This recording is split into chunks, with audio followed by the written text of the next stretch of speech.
Hello students, कैसे हैं आप सब। हम संधि को कंटिन्यू कर रहे थे। तो संधि क्या थी, पहले उसकी परिभाषा को एक बार फिर से रिवाइज करते हैं। जब दो शब्द आपस में मिलकर एक नए शब्द का निर्माण करते हैं तो उसे संधि कहलाते हैं। और इसी तरह अगर उन शब्दों को अलग अलग करके लिखा जाए तो उसे संधि विच्छेद कह देते हैं। यानी दो शब्दों को आपस में जोड़ना संधि और दो शब्दों को आपस में तोड़ना संधि विच्छेद। तो आगे हमने पढ़ा अभी तक कि संधि के तीन भेद हैं, स्वर संधि, व्यंजन संधि और विसर्ग संधि। स्वर संधि के बारे में अभी तक हमने क्या पढ़ा कि स्वर संधि के 5 भेद और हैं, दीर्घ संधि, वृद्धि संधि, गुण संधि, यण संधि और अयादि संधि। इससे पहले की वीडियो में मैं आपको बहुत अच्छे से इसके बारे में बता चुकी हूँ। तो नेक्स्ट हम पढ़ते हैं आज व्यंजन संधि के बारे में। व्यंजन संधि, जैसा कि इसके नाम से ही हमें पता चल रहा है कि व्यंजन संधि में स्वर नहीं आएंगे बल्कि व्यंजन ही रहेंगे। तो आइए इसकी परिभाषा को एक बार जानते हैं कि व्यंजन संधि में कौन से वर्णों का आपस में मेल होना जरूरी है। पहले शब्द के अंत में व्यंजन, ध्यान रखिएगा इस चीज का कि स्वर संधि में सिर्फ स्वरों को ही आपस में जोड़ा जा रहा था तो स्वर संधि थी। अब व्यंजन में हम व्यंजन के साथ व्यंजन भी ले सकते हैं और व्यंजन के साथ हम स्वर भी ले सकते हैं, लेकिन हमारी शर्त क्या है कि पहले हमारे पास व्यंजन ही होना चाहिए। अगर पहले स्वर आ जाता है तो वो स्वर संधि रहेगी, लेकिन अगर हम संधि को तोड़ते हैं या जोड़ रहे हैं तो आगे अगर व्यंजन आता है तो वो व्यंजन संधि ही होगी। तो आइए इसके बारे में जानते हैं। पहले शब्द के अंत में व्यंजन तथा दूसरे शब्द के आरंभ में स्वर या व्यंजन, दोनों में से कोई भी हो सकता है, से परिवर्तन या विकार उत्पन्न होता है उसे व्यंजन संधि कहते हैं। जैसे उत प्लस ज्वल। अब देखिए उत, यहाँ पे नीचे हलंत लगा हुआ है, इसका मतलब ये वर्ड आधा है, ये वर्ण आधा है।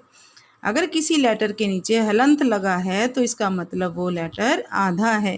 उत प्लस ज्वल, यानी ये भी हमारे पास व्यंजन है और आगे भी व्यंजन ही है, तो वहां से क्या बन रहा है हमारे पास, उज्ज्वल। यानी यहाँ पर कौन सी संधि हो रही है हमारे पास, व्यंजन संधि।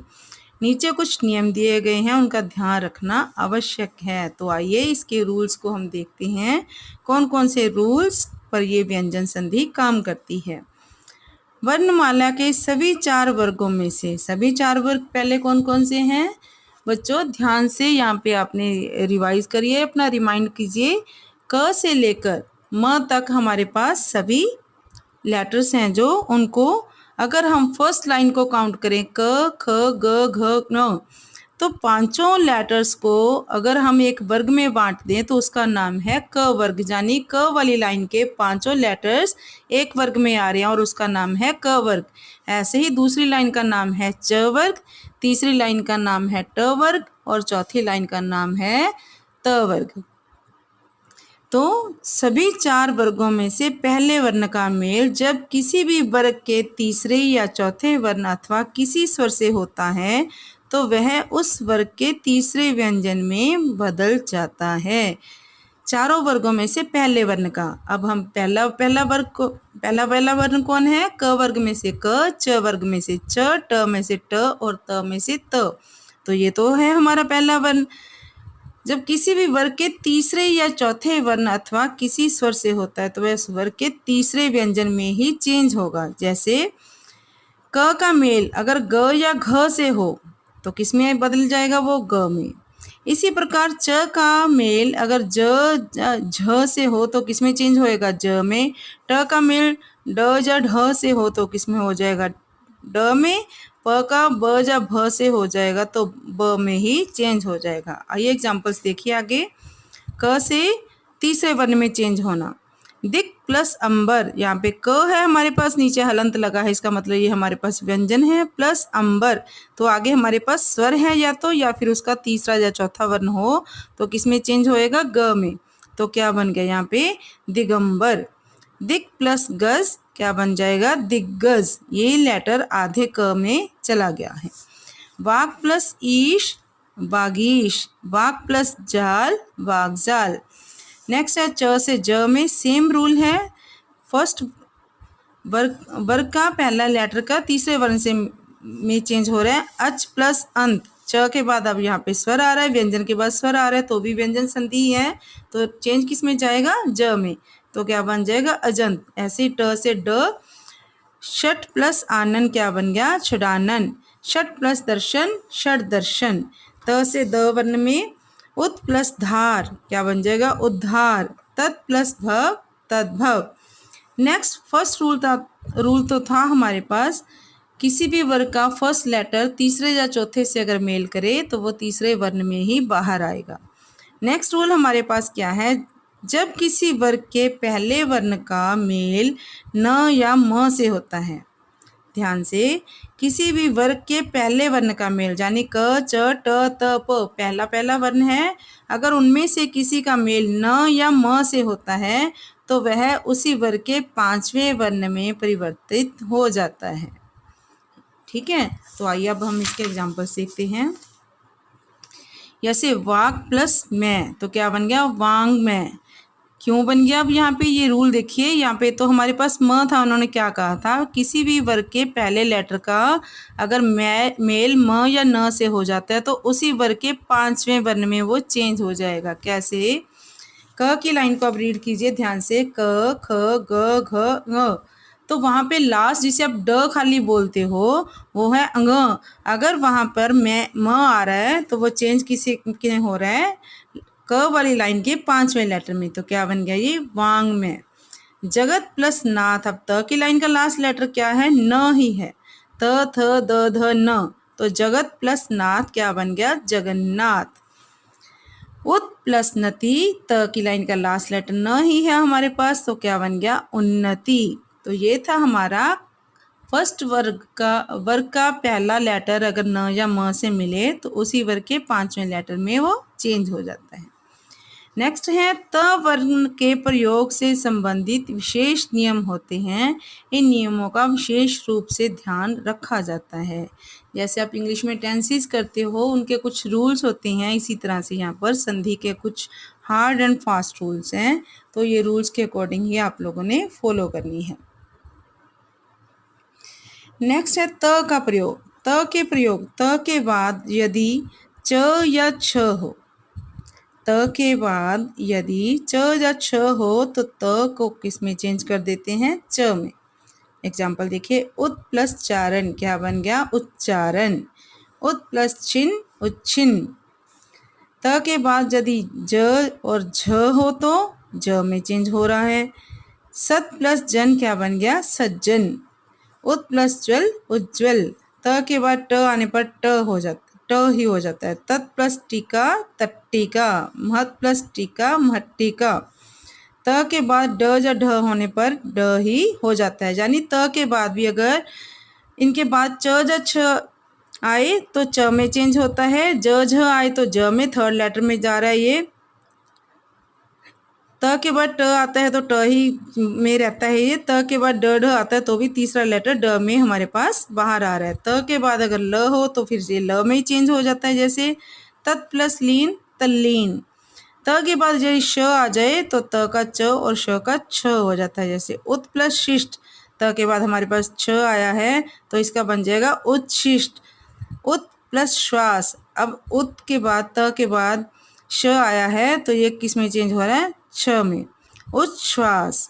त के बाद अगर ह आ जाए तो त का द और ह का ध बन जाता है। उत प्लस हार, अब त का क्या बनेगा, द, और ह का क्या बन जाएगा, ध, तो क्या बन गया, उद्धार। ये तो थे त से संबंधित कुछ रूल्स। अब है म, ये कुछ खास लेटर्स हैं दोनों। म से संबंधित रूल भी क्या है, यदि म के बाद क ग च त द प भ आ जाएं, यानी हर एक वर्ग का पहला लेटर और तीसरा लेटर, च आ जाए, त आ जाए, त थ द, है ना, यहाँ पे भी तीसरा लेटर आ गया, प फर्स्ट लेटर, प फ भ तीसरा लेटर, पहला या तीसरा लेटर आ जाए तो म के स्थान पर उसी वर्ग का पांचवा वर्ण या अनुस्वार आता है। या तो पांचवा वर्ण आ जाता है जैसे हमने ऊपर करा था, वो रूल्स सेम मिलता जुलता सा है, या फिर अनुस्वार यानी बिंदी लग जाती है वहाँ पे।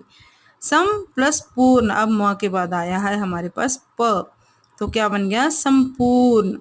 सम प्लस कल्प, तो यहाँ पे जो म है वो अनुस्वार में यानी बिंदी में चेंज हो गया, क्या बन गया? संकल्प। सम प्लस दे तो क्या बन गया? संधे, यानी ये बिंदी में चेंज हो गया, संधे। म के बाद यदि य र ल व श श स ह आ जाए तो म अनुस्वार में परिवर्तित हो जाता है। अनुस्वार यानी ये सिर्फ बिंदी में ही चेंज होगा। म के बाद क्या आ जाए? अगर य र ल व श श स ह यानी पीछे वाले 8 लेटर्स आ जाएं तो ये म में ही चेंज होएगा। जैसे सम प्लस योग तो क्या बन गया? संयोग, यहाँ पे ये बिंदी में चेंज हो गया म। सम प्लस सार संसार, सम प्लस शय संशय, सम प्लस वाद संवाद। ऐसी नेक्स्ट रूल है, म के बाद यदि म आए तो उनके मेल से द्वित व्यंजन बनता है, म। जैसे म के बाद अगर म आ रहा है तो जैसे आप बोलते हो डबल लेटर ही बन जाता है, तो मम बन जाता है। सम प्लस मुख क्या बन गया? सम्मुख। सम प्लस मिश्रण सम्मिश्रण। तो ये था त का रूल, म का रूल। अब आगे है छ, छतरी वाला, छ से संबंधित रूल। यदि स्वर के बाद छ वर्ण आता है, यदि स्वर के बाद छ वर्ण आता है तो उसके मेल से अच का निर्माण होता है। जैसे बी प्लस छेद, अब व को छोटी की मात्रा है प्लस छेद तो बीच में क्या आएगा? च लग जाएगा, आधा च, तो क्या बन गया? विच्छेद। स्व प्लस छंद, यहाँ पे भी व पूरा है मतलब इसमें से अ बार निकलेगा, स्व प्लस छंद। जैसे देखिए यहाँ पे साइड पे दिया भी हुआ है हमें एग्जाम्पल, अ प्लस छ क्या बन गया? छ, तो स्वच्छंद। नेक्स्ट रूल क्या है? स से पहले अ आ के बिना कोई और स्वर आता है तो स का श हो जाता है। जैसे सु प्लस समा, स से पहले अ आ के बिना, अ आ तो यहाँ पे नहीं आया, अब यहाँ पे मात्रा है छोटे ऊ की, तो स प्लस समा क्या बन गई? सुषमा। बी प्लस सम विषम, नी प्लस सेद निषेध। तो ये था स के बाद अगर अ आ के बिना कोई स्वर आ जाता है, अ और आ के बिना।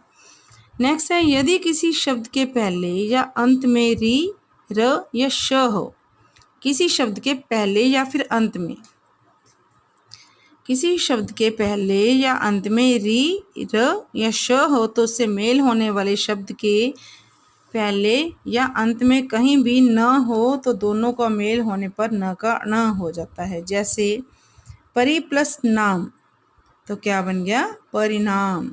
परि प्लस मान परिमाण, रि प्लस न ऋण, हर प्लस न हरण, विष प्लस नु विष्णु, पुर प्लस न पूर्ण। तो ये था हमारा किसी शब्द के पहले या अंत में री र या श हो। अब है ह्रस्व स्वर। ह्रस्व स्वर हमारे पास 4 थे, अ, ई, उ और री। ये चारों हमारे पास ह्रस्व स्वर थे। तो ह्रस्व स्वर के बाद आने वाले र के पहले र आ जाए तो ह्रस्व स्वर दीर्घ में चेंज हो जाता है, यानी जो मात्रा होगी हमारे पास वो बड़ी मात्रा में चेंज हो जाएगी तथा र लुप्त हो जाता है। जैसे निर प्लस रस, अब न को छोटी की मात्रा लगी हुई है, यहाँ से र चेंज खत्म हो गया और मात्रा किस में चलेगी? बड़ी की मात्रा में, नीरस। निर प्लस रव नीरव, निर प्लस रोग निरोग। तो ये थी हमारी आज की व्यंजन संधि। इसके रूल्स थोड़े हार्ड हैं, ध्यान से रीड करने हैं। एक बार पढ़ेंगी तो आपको बहुत अच्छे से समझ भी आएंगे। आपने अपना काम ध्यान से करते रहना है। तो ये थी हमारी व्यंजन संधि। व्यंजन संधि में व्यंजन का या तो व्यंजन से मेल होगा या फिर व्यंजन का स्वर से मेल होगा, तभी व्यंजन संधि हो पाएगी। तो बच्चों ये था हमारा आज का लेसन। नेक्स्ट हम जब बात करेंगे तो विसर्ग संधि के बारे में करेंगे। Thank you.